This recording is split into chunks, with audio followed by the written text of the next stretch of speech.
A dark night in northern Kentucky, and a handsome young lawyer is dead. A 911 call has just come in. Where are you? I'm standing about 10 feet from his dead body. What's the first thing you're told about this? We have a murder. A small town that hasn't seen a murder in years. Here it is right here, building number 12. Police on the scene within minutes. I can see the body. Your heart's pounding right now. Oh, yes, it's beating really fast. I don't know what's going on. The victim, 29-year-old Ryan Poston. He'd just opened his own law firm. His life is taking off. A large and distinguished family, so many friends, so many beautiful women orbiting around him, and no known enemies. Police in Highland Heights are still trying to piece together exactly what led to the fatal shooting. Now he's dead, shot 6 times with his own gun. What happened? This was a shocking crime, 6 shots. Bang, bang, bang, bang, and down he went to the floor. Bad blood between a beautiful woman and a man. A twisted romance turned sour. Inside a suburban condo, the dining room becomes a crime scene. A hail of gunfire from a semi-automatic. We're going to begin with the murder trial of that honor student from Kentucky. Tonight, the case that had the country glued. She said, yeah, he wanted a nose job, so I gave him one. I gave him his nose job. He wanted. That made my blood run cold. A promising life cut down. How did it go from mad love to bad blood? Good evening. Here tonight, that stunning tape from the interrogation room, a suspect who can't stop talking, can't stop acting out. But you're about to see it get even more bizarre. So how did things go from photos like these of a happy couple on Instagram to the so-called nose job murder? A headline that began when 6 shots were pumped into that handsome young bachelor, a man obsessed with guns himself. He was often out with friends as part of the Friday night dating scene, just like so many people are out doing tonight. Beautiful women always wanting to know him, but one of those women would become a fatal attraction. Here's Gio Benitez. The story begins here at a bar called the Milford Inn. 24-year-old Audrey Bolte is waiting. Any minute now, a man is supposed to arrive. Were you excited to meet him? Yes, of course. I was very much looking forward to it. Audrey isn't just your average, beautiful blonde on a blind date. Audrey Bolte, you are Miss Ohio. She's Miss Ohio 2012. 3 women remain, only one of the final 3 at the Miss USA pageant. The second runner-up is Ohio, Audrey Bolte. But tonight, Miss Ohio is hoping to meet Mr. Right. I had ended a serious relationship about a month prior, so it was kind of like me getting back out to the social world. They had met on Facebook through mutual friends. They talked about possibly meeting at Ryan's condo, but decide to rendezvous at the bar. One small change in the plans changes the course of the entire night.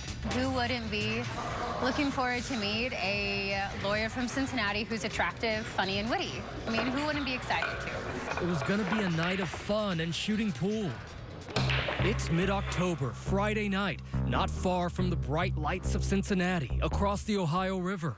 In the small suburb of Highland Heights, Kentucky, a typical small town full of fast food on the highways, but life is rather slow. The big news is the high school football team. The Bluebirds are undefeated. It's a crisp and clear evening, an autumn chill in the air. And back at the bar, Audrey appears to be getting the cold shoulder. And I'm kind of like looking around, and I didn't see him, so I waited. She goes to touch up her mascara. It's almost 10:30, and it's looking as if Miss Ohio is in the unlikely position of being stood up. And you must have been waiting and waiting and waiting. I mean, what's going through your mind? Were you angry? I mean, I'm a girl, and so I was like, where is this guy? Like, where is he? His name is Ryan Poston, and Audrey was hardly the first woman to find him appealing. So you two were just really in love. I thought he was the most beautiful thing I'd ever seen in my life. It was love at first sight, and I guess it was 3 days later, and I had a key to his apartment. For about 2 years, Lauren Worley was with Ryan. They even got these dogs, Max and Lily, together. When they met, Lauren was a student at Chase Law School at nearby Northern Kentucky University. And Ryan, who had already graduated from there, was studying for the bar exam. So there was that electricity between you two, right? It really was. And I kept remember thinking, I cannot believe that he wants to date me. Like, he is just so perfect and so beautiful. As if you're not gorgeous. Well, I appreciate that, but I mean, Ryan Poston is one of a kind. I thought that he was perfect for her. Lauren's former roommate, Emmy Reynolds, thought it was a match made in heaven. And I know you even compared Ryan to a character of Twilight, right? I did. Who? You know, the character Edward. He is just such a protector. So soft-spoken. Are you afraid? Always there. Even his build was similar to Ryan's. I felt so loved. To Lauren, 29-year-old Ryan was the whole package. He had the brains to match his good looks, plus a loving and highly successful family. Sort of like the movers and shakers. People that have been around for a very long time doing very big things. You know, our families have been friends for 20, 25 years. I got to know Tom Awadawa and Matt Herron were two longtime buddies who agree that Ryan's spell wasn't just cast on women. It was a magnetic person to be around. You would go and hang out in bars just like this? Yeah, we'd go out a lot every weekend, probably. They say nights with Ryan in bars like this wouldn't result in your usual drunk talk, but rather non-stop debate sessions. He could literally talk about anything and everything. He was passionate about so many things. Philosophy, politics. They say Ryan had strong feelings on many subjects. Among them, guns. He liked guns. He believed in the ideology of gun ownership, and he believed guns can make society safer. He always had them. He would have it in his boot. He would have it in his holster. It was almost like, that's the guy that is a man, and he can protect. To Lauren, Ryan's comfort with guns made her feel safe. They'd practice shooting together at the range. Ken, he even showed you how to use them, right? Yes. And he said, you know, I want you to know how these guns work because I don't want you to pick them up and accidentally, you know, hurt yourself. But Lauren says as great a catch as Ryan was, in the end, the timing wasn't right for them. They eventually broke up. We broke up always thinking, I think in the back of my mind, at least that we were going to get back together. But meanwhile, another one of Ryan Poston's relationships was disintegrating. He was stressed out. Absolutely stressed out. Crystal Aljozo was a friend that Ryan had hired at his law firm in this building in downtown Cincinnati. But he was having a bitter falling out with his partner there. It was sucking the life out of him, literally. In the midst of the fight, he sends Crystal an angry Facebook message ranting about the lawsuit between him and his partner, saying, I want this piece of expletive destroyed. Bury him neck deep at low tide, throw darts at his head, wait for high tide to roll in so I can stomp on his head while he's drowning. An uncharacteristic display of anger, his friends say, and now something else is incongruous. The usually reliable Ryan has left Miss Ohio, Audrey Bolte, sitting alone, waiting for him at the Milford Inn. You must have been thinking, this can't be happening to me right now. Yeah, he was very, responsive to text messages. I had just talked to him. He said, okay, no problem, see you there. How many text messages do you think you sent him that night? I would say I sent probably 2 or 3 to him saying, hey, I'm here, where are you coming? And he didn't show up, so I went home. The reason Ryan never showed up? Because he's lying in a pool of his own blood in his Highland Heights condo, where Audrey almost met him. Campbell County 911. Ryan has been shot, and help won't make it in time. Are you sure that he is dead? He's dead, man. He's completely dead. This is Highland Heights. It doesn't happen in Highland Heights. The mystery on Meadow Lane is only just beginning. Stay with us. Bad Blood continues. Once again, Gio Benitez. Another fall weekend is just underway in this part of Kentucky. It should be quiet, but it's not. It was a very normal Friday night, but you get a really unusual call. You're hearing about a shooting. Dave Fornash is an 18-year veteran of the Highland Heights Police Force. This is Highland Heights. It doesn't happen in Highland Heights. I'm standing about 10 feet from his dead body. This 911 call just received, and it's a woman's voice. Ma'am, I killed my boyfriend. What did you kill him with? A gun, a loaded gun in the house. I turned on my lights and took off. You were about a mile away. Correct. So you were pretty close. Correct. He pulls into this condo complex. There's about 20 units lining both sides of Meadow Lane. So you park the car and you're just walking now. Right. Here it is right here, building number 12. Building number 12. He enters building 12 and heads up the stairs. And we're listening for stuff as we go up the steps. Another officer now with him as he approaches number 10, the condo belonging to that young lawyer, 29-year-old Ryan Poston. The shooter is still on the phone. Ma'am, I want you to go to your front door. I want you to open it up, walk outside the door with your hands in front of you. Okay, I will. So that door opens up. A young woman emerges, early 20s, slim, about 5'8", long brown hair. Told her to be quiet, get on the ground. Had my gun pointed at her. His partner cuffs the woman and takes her away, while Fornash goes inside. I can see the body over here. In a similar condo, Fornash shows us how he started going room to room. Because you wanted to make sure there was nobody else in this house. Correct. My heart's pounding. I don't know what's going on. These crime scene pictures show what it was like. A cluttered 2-bedroom apartment, clearly a bachelor pad, couches, chairs, a bookcase, and a large TV, a second bedroom dedicated to just his neckties, and for that gun lover, an artillery vest. There's no one inside besides Ryan Poston. So the body is like right in this area. The head is here. He checks for a pulse. There is none. So there was no blood up here. Nothing. Nothing high. Fornash calls for the coroner and heads back to the station, where the woman is waiting in this interview room. It's the first time he learns her name, Shayna Hubers. My name's Dave Fornash. I'm a sergeant, okay? At the moment, he knows nothing about her or how she and Ryan were connected at all. That story begins about 90 miles down the highway at the University of Kentucky. Shayna was among the graduates of the class of 2012, a hometown Lexington girl. I've known her since 2nd grade. Morgan Burrows grew up near Shayna. They went to the same high school. She was very smart, like really, really smart. A lot of people at school knew who she was. Like everybody was like, oh, well, that's the girl that's got good grades and stuff and really, really pretty. Like everybody would always talk about how pretty she was. Morgan says people considered her driven to succeed, a standout student in high school, Dean's List in college, now pursuing her master's in school counseling. Ryan's cousin had known Shayna from college, and she had arranged the introduction. Ryan's lifelong friend, Brian Stewart, had moved to New York, but remembers Ryan telling him about meeting Shayna. Ryan was certainly attracted to her, and I'm sure that the feeling was mutual. Clearly, she loved posting pictures of herself on Instagram, but now she was only too eager to include Ryan. They were both smart and good-looking, but there was one big difference: their backgrounds. Shayna grew up here, a solid middle-class neighborhood with some unmanicured lawns. I think she would probably want something that looked better than the neighborhood she was in.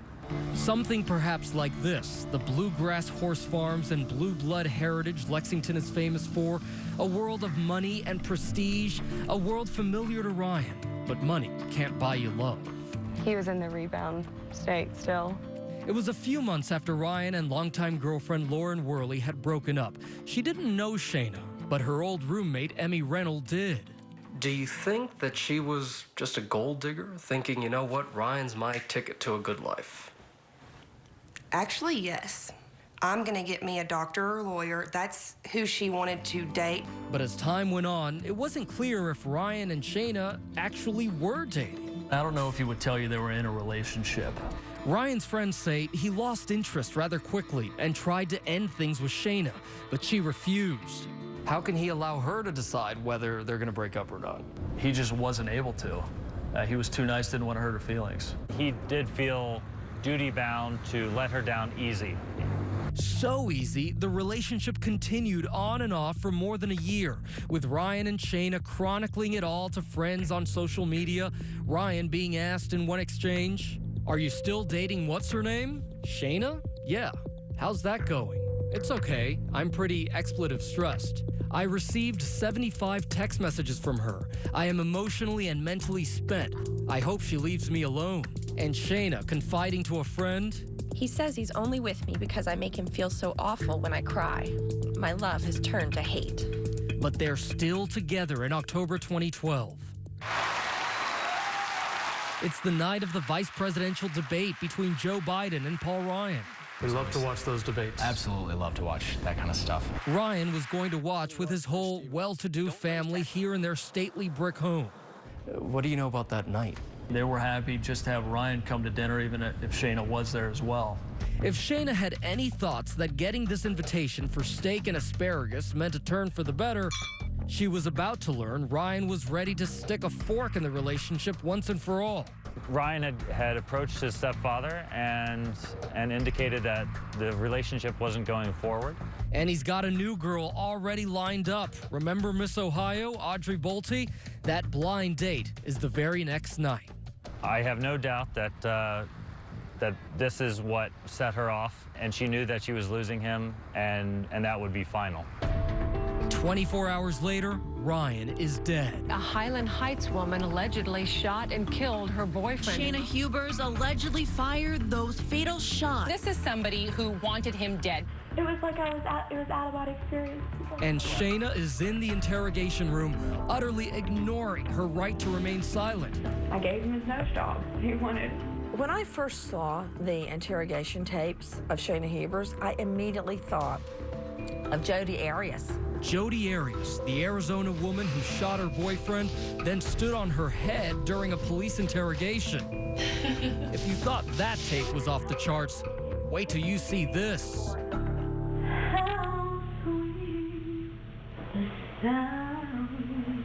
We'll be right back.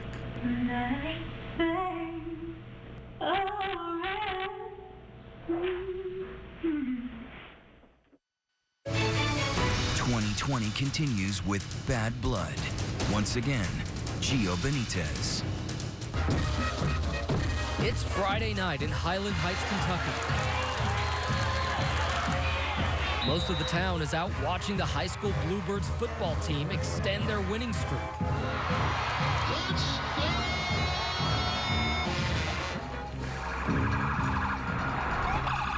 But 5.5 miles away, police have found 29-year-old attorney Ryan Poston lying dead in a pool of blood. Now a pretty 21-year-old graduate student who admitted to pulling the trigger is sitting in the interrogation hot seat. I'll be with you in just a second. You're fine. Inside the nondescript 8x8 room, a video camera rolls as Sergeant Dave Fornash reads Shayna Hubers her Miranda rights. Says you have the right to remain silent. So she said, I want an attorney. I can't ask her any questions once she invokes the right to have an attorney. Though to complete his report, he asked for the victim's name.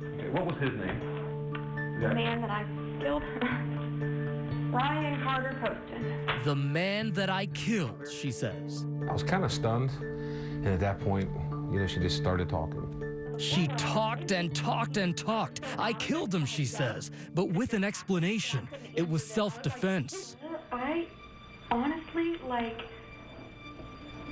shot the man in self-defense. Okay. He was throwing me around the room. As soon as it happened, it was surreal. It was like it was out of body experience. It was like, that was not me. That was not me. Okay. Sergeant Fornash leaves the room to process what he just heard. Meanwhile, Shayna becomes increasingly anxious. Look at her here, fidgeting, pacing, and drinking copious amounts of water. Eventually, another officer comes to keep her company.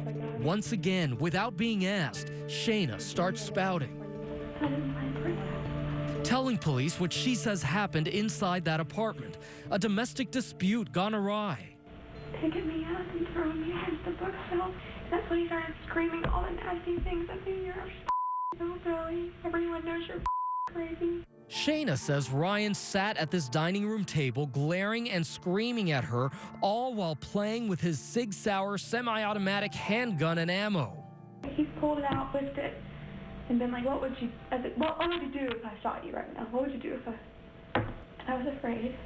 Remember, Ryan was a gun enthusiast, his messy apartment full of paraphernalia, an artillery vest hanging next to his ties, bullets sharing a cabinet with board games. But then she goes on to paint Ryan as a pill-popping zealot, habitually abusing prescription drugs like Adderall, Xanax, and Ambien. Sure enough, there are vials of medication everywhere in the crime scene photos, right next to his bullets on the table. He's been whacked on drugs for a long time. He's capable of anything. Shayna starts to act it all out, saying Ryan got up. And he wasn't completely standing up. He was like this. But before he could strike, she says she grabbed his gun from the table and began shooting. He fell onto the ground. He was like laying like this. His glasses were still on. He was twitching some more. I shot him a couple more times just to make sure he was dead, because I didn't want to watch him die. 6 slugs, a mercy killing, she claims, to put her bleeding boyfriend out of his misery. But then, an extraordinary remark. He's very vain. One of our last conversations we had that was good was that he wants to get a nose job. Just that kind of person. And I shot him right here. I gave him his nose job. He wanted. Yeah, you heard that right. But Police Chief Bill Birkenhauer couldn't believe his ears. When you heard her say, I gave him that nose job he always wanted. My jaw dropped, you know. I was like, did she just really say that? It's important to note, the cops don't ask her one single question because she's asked for that attorney. But that doesn't stop her from spewing. Hubers could not shut her pie hole. She could not be quiet. But that was only the beginning of Shayna's bizarre behavior. Listen as she laughs, questioning her own sanity. Am I crazy? I don't think you're crazy. Asking a series of strange questions about life behind bars. If you go to jail, are you allowed to keep your phone? Can you shower there? Or do you just get really dirty? I have to shower in front of people? Oh my God. Musing out loud about love. I don't know if anyone will ever my friend insult. It's not funny, but... And then the would-be school counselor worrying about her homework. I have 2 papers due Monday that I haven't submitted. I don't know if that's even gonna matter now. What her behavior in the interrogation room says to me is that there was no remorse whatsoever. None. But it's when she is alone in that room that she is the most revealing. Listen as she paces back and forth, muttering. I did. Yes, I did. I can't believe I did that. Listen again. I did it. I did it. I did. Yes, I did. At one point, she breaks out ballet moves. And even starts singing Amazing Grace. How sweet the sound that sings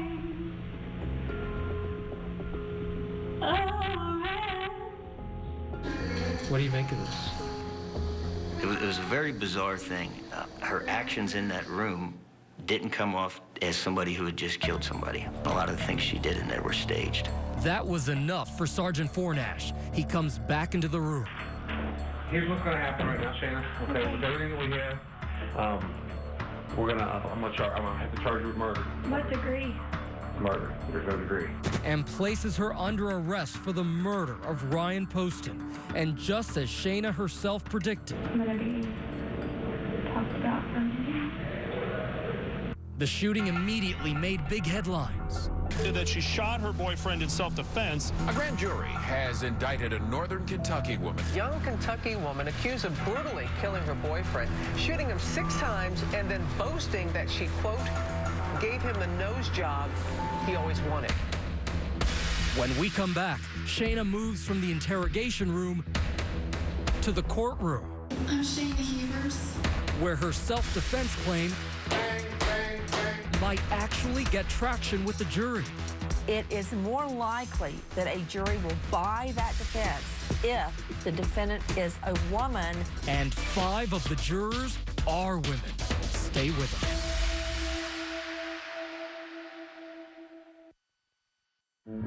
It's setting up to be the trial of the year in northern Kentucky. The case of accused murderer Shayna Hubers. Ryan Poston was shot 6 times. Shooting him in the face.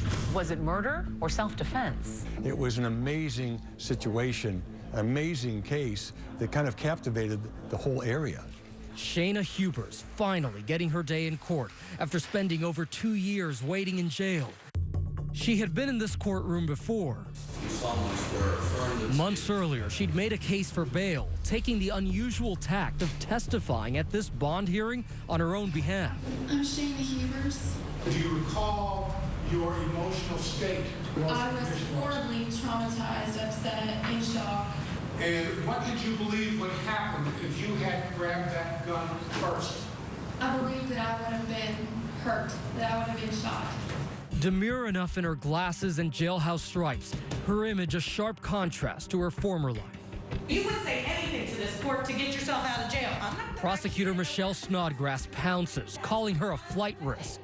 You talked about changing your hair, burning off your fingerprints, phone calls that you have made to your mother, where you said, if I see a door open in here, I'm running. It's been almost 2 years.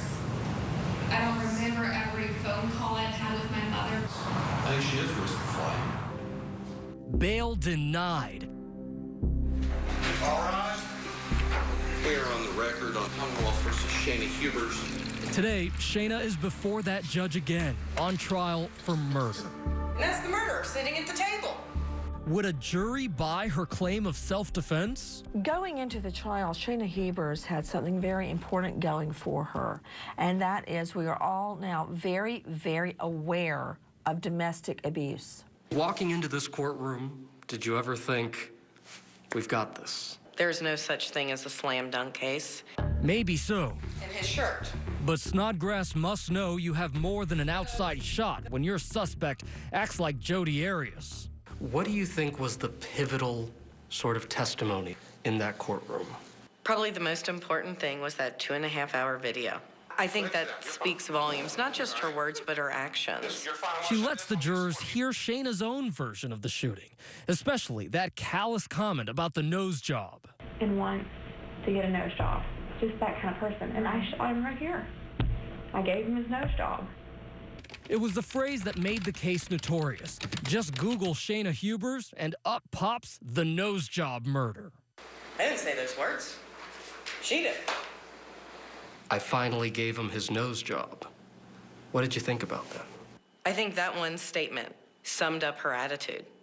There was no sign of remorse. To prove how heartless the former honors student seemed, the prosecution brings up 3 women, cellmates who spent time with Shayna in jail, and say Shayna laughed about the murder and admitted Ryan Poston never hurt her. She was trying to make people believe that he was abusive to her. She would throw furniture around to make it seem like there was a fight. And what did she say it really happened? That she was the aggressor in the fight. I don't believe there was any kind of struggle. Highland Heights Police Chief Bill Birkenhauer was the lead detective on the case. My shoulder hurt. He says Shayna didn't have any bruises that night. But Ryan had quite a lot of something the prosecution claims is much more significant. And how many Facebook messages did he have? Almost like a voice from beyond the grave, Ryan Poston's own texts and Facebook posts, tens of thousands of them. I would say there was 50,000 pages. You looked through each and every one of those messages, didn't you? I did. All the text messages together told me that, Ryan Poston did not want to be in a relationship with Shayna Hubers. Ryan texting a friend, I received 75 text messages from her. I am emotionally and mentally spent. I hope she leaves me alone. Add Shayna's messages, and the prosecution says the picture is very clear. He says he is only with me because I make him feel so awful when I cry. My love is turned to hate. The most crucial message of all, one Shayna sent to her close friend, Christy Euler. A seemingly incriminating message when Shayna and Ryan were going to a shooting range together. When I go to the shooting range with Ryan tonight, I want to turn around and shoot and kill him and play like it's an accident. I wish I would have paid more attention to it. That right there stunned everybody that was watching this trial. I think a lot of people in the defense especially wanted to play that off as a joke. It's just not funny. The prosecution says it was not long after that Shayna finds out about that date with Miss Ohio. When things didn't go her way, it was not good. They tell the jury Shayna, the jilted lover, picks up one of Ryan's 4 loaded guns that night at his condo and kills him in a jealous rage. She killed him in cold blood, and I'm asking you to find her guilty of murder. But now it's Shayna's turn. She acted in self-protection. Asserting self-defense, the same story as when Shayna first called 911. Her words repeatedly and over. He could have grabbed me. He could have hurt me. Defense attorney David Mejia says the couple was arguing and that Shayna shot Ryan after they both grabbed at that gun that was laying on the table. If he would have gotten the gun, it would have been me and not him. All right, you may call your first witness. Well, I've got to hand it to the defense. They tried a tactic that in the past has been tried and true. When all else fails, bring on the defendant's mother. I was frightened for Shayna. Shayna's mother, Sharon, testifies about a frantic call from Shayna in the wee hours of the morning before the shooting. She was in pain. There was fear in her voice. She says Shayna was distraught, calling from Ryan's condo, so Sharon Hubers drives to the condo to get her daughter. I tried to get her to leave with me and come home. But Shayna won't go with her. She insists she wants to stay and work things out with Ryan. It showed that Shayna Hubers was not afraid to stay at Ryan Poston's. She went back. The next night, Shayna is back at Ryan's again when her mother gets an even more disturbing call. She was hysterical, terrified. This time, Shayna tells her she's just shot Ryan. She was a mess. It's Sharon that tells her daughter to call 911, and so she does. Campbell County 911. Ma'am, I killed my boyfriend in self-defense. Is a person who shoots somebody intentionally without justification going to call the police with this kind of speed? He threw me across the room. The defense suggests Shayna's story is believable. Remember those drugs found at the crime scene? The defense argues they could have sent him into a rage and that he had a violent side. Remember that Facebook message during his lawsuit with his former partner? I want this piece of destroyed, bury him neck deep at low tide, throw darts at his head, wait for high tide to roll in so I can stomp on his head while he's drowning. Ryan Poston is 6'3", 230. She is 5'6", 5'8", 110 pounds. Mejia says there's plenty of reasonable doubt. Emptying the clip into somebody against whom has threatened violence against you, who is going to grab a gun to shoot you in your belief, is absolutely justified by under the law. But unlike the bond hearing, I'm Shayna Hubers. Shayna herself never takes the stand in trial. You know what? Shayna Hubers, wherever she is, I did her justice. Her lawyer knows he only has to convince one juror. Did he? The police do not determine guilt or innocence. You do. We had to decide, was she under extreme emotional distress or was it just something that she did? The verdict when we return. Bad Blood continues. Once again, Gio Benitez.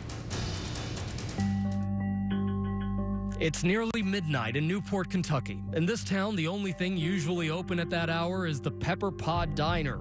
But on this night, a light is shining inside Campbell County Courtroom number 2. Counsel for the parties are present, as are Ms. Hubers. After 9 intense days of grueling testimony, The bullet entrance of Your client didn't know. I can't answer that. the fate of now 24-year-old Shayna Hubers, accused of murdering her ex-boyfriend Ryan Poston, is now in the hands of 7 men and 5 women. All right. Mr. Foreman, has the jury reached the verdict? We have not. After just 5 hours of deliberations, a midnight verdict is in. We, the jury, find the defendant, Shayna Hubers, guilty of murder under instruction number 3. Shayna Hubers, guilty of murder. The courtroom overcome with emotion. Ladies and gentlemen, I'm going to excuse you for the evening. As for Shayna, the former honor student once seen dancing in that interrogation room, now sitting motionless in stunned silence. While Ryan's family hugs emotionally, Shayna's mom quickly slips out of the courtroom unseen by cameras. Laura Kirkwood was on that jury and says convicting Shayna was a no-brainer. At no point did I buy the battered girlfriend defense. But guilt is only step one. What's left is sentencing. In Kentucky, the jury also recommends the punishment. She faces up to life in prison. So the next morning, they are back at it again. Jurors hearing final testimony to help them determine Shayna's fate. Ms. Carter, would you raise your right hand? Ryan's sister, Katie Carter, takes the stand, recounting the moment when she found out her big brother had died. And I said, it's not true. It's not true. Katie describes how in the 2 years since his death, her family's life has changed. He made us complete, and without him, there is always a chair that's gonna be empty. He will never be able to have all the things that he deserved to have in his life. Katie walks off the stand and into the loving embrace of Ryan's two other sisters. Meanwhile, Shayna Huber, sitting on the other side of the courtroom, remains reactionless. Ladies and gentlemen, at this time, we'll hear closing statements. Shayna's attorney, David Mejia, makes a final push for the jury to give her the statutory minimum of 20 years. Shayna Hubers called the police. Shayna Hubers cooperated with law enforcement. He cites her so-called honesty during that infamous police video, lack of criminal history, not even a parking ticket, and her young age. There must be a belief in the potential for maturity, potential for reformation. Can I have just a minute? You may, Ms. Snodgrass. But prosecutor Michelle Snodgrass has some theater for her closing argument. A prop, that stained dining room chair from Ryan's apartment, meant to pull on the heartstrings of the jury. The empty chair that Katie Carter said will never be filled again. Nothing will ever make it right. She reminds jurors of the 6 shots Shayna fired at Ryan. I think everybody agreed that Ryan Poston was alive for each of the 6 shots. I bet there was suffering. I bet there was pain. And I bet there was torture. As Snodgrass wraps her closing argument, she asks for life. I think a life sentence is appropriate. And Shayna Hubers, maybe for the first time, looks concerned. After deliberating for only an hour, the jury is back in the courtroom, ready to recommend their sentence. We, the jury, fix the defendant, Shayna Huber's punishment for the offense of murder at 40 years confinement in the penitentiary. Life was too long that possibly, maybe if she's rehabilitated, she could do some good when she gets out. Even with a 40-year sentence, she's likely to get out in just 20 years. It doesn't seem quite right, does it? Outside the courtroom, Ryan's mom speaks publicly for the first time. Talk about how you're going from here. 1 minute at a time, 1 hour at a time, 1 day at a time. Moving on is difficult for others involved in the case, like former Miss Ohio Audrey Bolte. Though she never actually met Ryan Poston, did that blind date trigger his murder? She still can't come to grips with the role fate played for both of them that night. All of the time I play it back in my head, and it took me a long time to be okay. For Brian Stewart, it's the loss of a childhood friend. Ryan was my best friend, and I'm convinced that he is the best man I shall ever know. And then there's Lauren, for whom Ryan was the love of her life, the one that got away, and who now faces a lifetime of regret. I was so close to it. I was right there. I wish I would have known or paid attention, you know, because I feel like I might have been able to stop it. And I loved Ryan. I still love Ryan. He's my lover in the clouds. Tonight, as Shayna Huber sits behind bars, 2 important notes. Since the verdict was announced, she's now requested a new trial. That's being decided now. And while you just saw what the jury recommended for Shayna, 40 years behind bars, it is up to the judge to make a final decision. That sentencing is scheduled to take place later this month. Stay with us. That is our program for tonight. Thank you so much for watching. I'm Elizabeth Vargas. And I'm David Muir from all of us here at 2020 and ABC News. Thanks for watching. Have a great weekend. Good night.